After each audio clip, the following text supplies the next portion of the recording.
प्यारे बच्चों, आज हम हिंदी ग्रामर में पाठ 13 वाक्य विचार का अध्ययन करेंगे। वाक्य विचार में हम वाक्य किस प्रकार के होते हैं, उनके भेद क्या होते हैं, इसके बारे में चर्चा करेंगे। हमें अपनी बात या विचार दूसरों तक पहुंचाने के लिए भाषा का प्रयोग करना पड़ता है। वर्ण भाषा की सबसे छोटी इकाई है और वर्णों के सार्थक मेल से शब्द बनते हैं। ये हम पिछली कक्षाओं में भी पढ़ चुके हैं। शब्द पदों का रूप लेकर वाक्य की रचना करते हैं। सार्थक पदों को व्यवस्थित क्रम से लिखने पर ही अर्थपूर्ण वाक्य बनते हैं। हमने पढ़ा था कि शब्द जब वाक्य के अंदर प्रयुक्त होते हैं तो वे पद बन जाते हैं।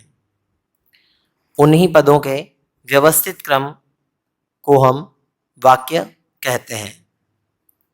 इस प्रकार शब्दों का वह सार्थक और व्यवस्थित समूह जिससे किसी भाव या विचार को पूर्णतः प्रकट किया जा सके वाक्य कहलाता है। अर्थात हम कह सकते हैं कि वाक्य हमारे विचारों को पूर्णतः प्रकट कर सकते हैं। हिंदी में कर्ता या कर्म के साथ क्रिया का और विशेष्य के साथ विशेषण आदि का मेल रहता है। जैसे गरिमा ने पुस्तक पढ़ी और गरिमा ने ग्रंथ पढ़ा।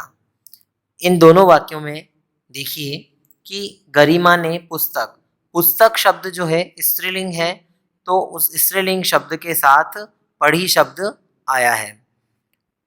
इसी प्रकार गरिमा ने ग्रंथ पढ़ा, यहाँ पर ग्रंथ शब्द जो है पुल्लिंग है। पुल्लिंग होने के कारण क्रिया भी पुल्लिंग ही आई है, पढ़ा। इसी प्रकार सर्वनाम का वचन और पुरुष उस संज्ञा के अनुसार होता है जिसके लिए उसका प्रयोग हुआ है।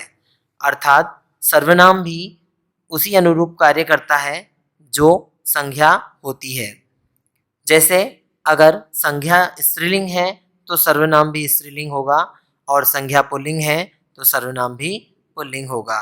संज्ञा एकवचन है तो सर्वनाम भी एकवचन होगा, संज्ञा बहुवचन है तो सर्वनाम भी बहुवचन होगा। जैसे रेणु ने कहा मैं विद्यालय जाऊंगी। रेणु, रेणु स्त्रीलिंग है, उसके लिए जाऊंगी शब्द का प्रयोग किया गया है। इसी प्रकार मैंने नौकर से पूछा तुम कहाँ थे, तो नौकर से, यहाँ पर नौकर जो है वह पुल्लिंग है, एक वचन है तो उसके लिए एक वचन का ही प्रयोग हुआ है। जैसे रेणु एक वचन थी तो वहाँ पर एक वचन का प्रयोग हुआ था सर्वनाम में। उसी तरह नौकर एक वचन है, वहाँ पर सर्वनाम तुम भी एक वचन है। अब हम पढ़ेंगे वाक्य के अंग। वाक्य के अंग क्या होते हैं? वाक्य छोटा हो या बड़ा, उसके दो ही अंग होते हैं। वाक्य कैसा भी हो, वह छोटा हो या बड़ा हो, उसके दो ही अंग होते हैं, उद्देश्य और विधेय। वाक्य के दो अंग माने गए हैं, उद्देश्य और विधेय। प्राय उद्देश्य वाक्य के प्रारंभ में और विधेय वाक्य के अंत में आता है। हिंदी भाषा में उद्देश्य जो है वो वाक्य के प्रारंभ में होता है और विधेय वाक्य के अंत में। अब उद्देश्य और विधेय क्या होते हैं, इनके बारे में हम चर्चा करते हैं। उद्देश्य, किसी वाक्य में जिसके विषय में कुछ बताया जाता है उसे उद्देश्य कहते हैं। जब भी कोई वाक्य में चर्चा चलती है, उसमें जिस व्यक्ति के बारे में या जिस वस्तु के बारे में बात की जाती है वह उद्देश्य होता है। और विधेय, किसी वाक्य में उद्देश्य के विषय में जो कहा जाता है, जो कुछ बताया जाता है, उसे विधेय कहते हैं। उदाहरण के लिए, भागता हुआ चोर तुरंत पकड़ा गया। इस वाक्य में बात की जा रही है चोर की और उसके बारे में क्या कहा गया है कि वह पकड़ा गया। तो देखिए, भागता हुआ चोर तुरंत पकड़ा गया। यहाँ पर चोर जो है वो उद्देश्य है और पकड़ा गया विधेय है। इस वाक्य को साधारण रूप से हम ऐसे भी कह सकते हैं कि चोर पकड़ा गया, परंतु यहाँ पर उद्देश्य और विधेय का विस्तार किया गया है। उद्देश्य का विस्तार कैसे किया है? उद्देश्य के लिए विशेषण शब्दों का प्रयोग करके और पकड़ा गया जो क्रिया है उस यानी कि जो विधेय है उसके लिए भी विशेषण शब्दों का प्रयोग करके, क्रिया विशेषण शब्दों का प्रयोग करके जो है यहाँ वाक्य का विस्तार किया गया है। प्रेमचंद की कहानियां बड़ी रुचि से पढ़ी जाती हैं। इस वाक्य को हम साधारण रूप में कह सकते हैं कि कहानियां पढ़ी जाती हैं। पर कहानियां, कौन सी कहानियां? प्रेमचंद की कहानियां।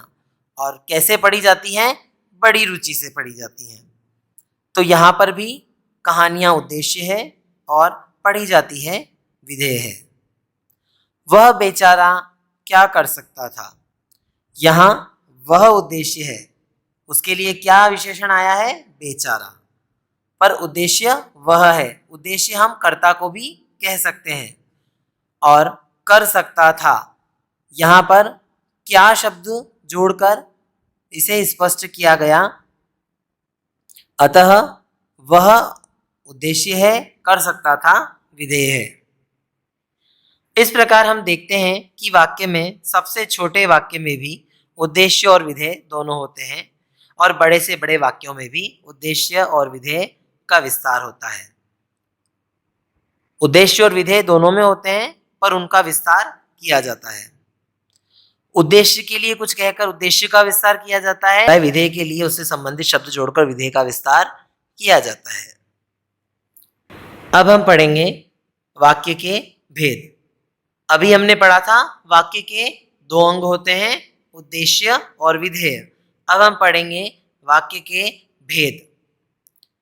वाक्य के दो प्रकार से भेद किए जाते हैं या वाक्य का विवेचन दो प्रकार से किया जाता है। पहला है रचना के आधार पर और दूसरा है अर्थ के आधार पर। रचना के आधार पर वाक्य के भेद। रचना के आधार पर वाक्य तीन प्रकार के होते हैं: सरल वाक्य, संयुक्त वाक्य और मिश्रित वाक्य। सरल वाक्य, संयुक्त वाक्य और मिश्रित वाक्य। हम सबसे पहले पढ़ेंगे सरल वाक्य के बारे में। जिस वाक्य में एक मुख्य क्रिया तथा विधेय हो वह सरल वाक्य कहलाता है। जिस वाक्य में एक ही क्रिया हो या विधेय हो उसे सरल वाक्य कहते हैं। जैसे प्रशांत पढ़ रहा है। इस वाक्य में एक ही क्रिया हो रही है कि वह पढ़ रहा है, पढ़ रहा है। ईशान और देव सुबह ही खेलने चले गए।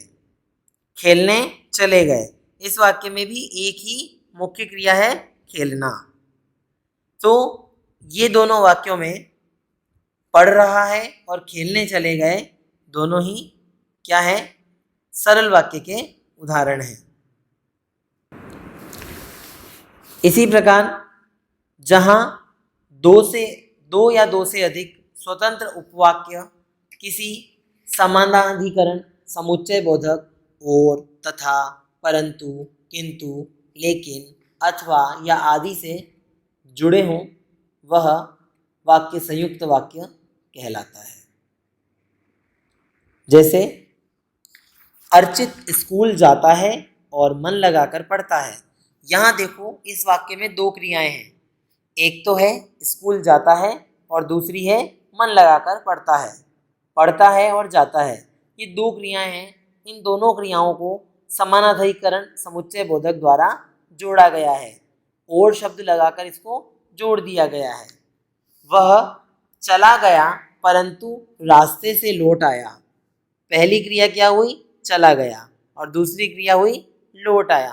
तो जिस वाक्य में दो स्वतंत्र या दो से अधिक स्वतंत्र उपवाक्य जुड़े हों वह वाक्य संयुक्त वाक्य कहलाता है। संयुक्त वाक्य की निशानी क्या है, इसकी पहचान है और, तथा, परंतु, किंतु, लेकिन, अथवा आदि। समानाधिकरण समुच्चय बोधक शब्दों से यह जुड़ा होता है। इन दोनों वाक्यों को अलग किया जा सकता है। संयुक्त वाक्य में जो दो स्वतंत्र उपवाक्य होते हैं इनको हम अलग अलग कर सकते हैं। इनको अलग कैसे कर सकते हैं? अर्चित स्कूल जाता है और दूसरा वाक्य बनेगा अर्चित मन लगाकर पढ़ता है। इसी तरह दूसरा वाला, वह चला गया, वह रास्ते से लौट आया। अगला है मिश्रित वाक्य। जिन वाक्यों में एक प्रधान उपवाक्य और एक या एक से अधिक आश्रित उपवाक्य व्यधिकरण समुच्चय बोधक से जुड़े होते हैं, यानी कि, क्योंकि, जो, जिसने, जहां आदि से जुड़े हो, वह वाक्य मिश्रित वाक्य कहलाता है। मिश्रित वाक्य में एक वाक्य दूसरे वाक्य पर निर्भर करता है। इनको जब हम अलग करते हैं तो इनका कोई विशेष अर्थ नहीं निकल पाता। जैसे मैं विश्वास के साथ कह सकता हूं कि मेरा उत्तर सही है। हमारा जो दूसरा वाक्य है मेरा उत्तर सही है, यह स्वतंत्र है, परंतु मैं विश्वास के साथ कह सकता हूं, ये वाक्य पूरा नहीं होता। यह वाक्य जो है अधूरा वाक्य है और इन दोनों को जोड़ने का काम करता है कि। तो मैं विश्वास के साथ कह सकता हूं कि मेरा उत्तर सही है। मेरा उत्तर सही है, यह वाक्य तो पूरा है, परंतु मैं विश्वास के साथ कह सकता हूं, यह वाक्य पूरा नहीं है, क्योंकि क्या कह सकता है विश्वास के साथ, यह स्पष्ट नहीं हो रहा है। फिर अगला है, यह वही लड़का है जिसने कल दौड़ जीती थी। अब इसमें भी देखो, जिसने शब्द ने इन दोनों को जोड़ा है, पर कल दौड़ जीती थी या इस लड़के ने कल दौड़ जीती थी, ये वाक्य पूरा हो जाता है, परंतु यह वही लड़का है से स्पष्ट नहीं होता कि हम किस लड़के की बात कर रहे हैं। तो जहां पर एक मुख्य क्रिया हो, एक विधेय हो, वह सरल वाक्य होता है।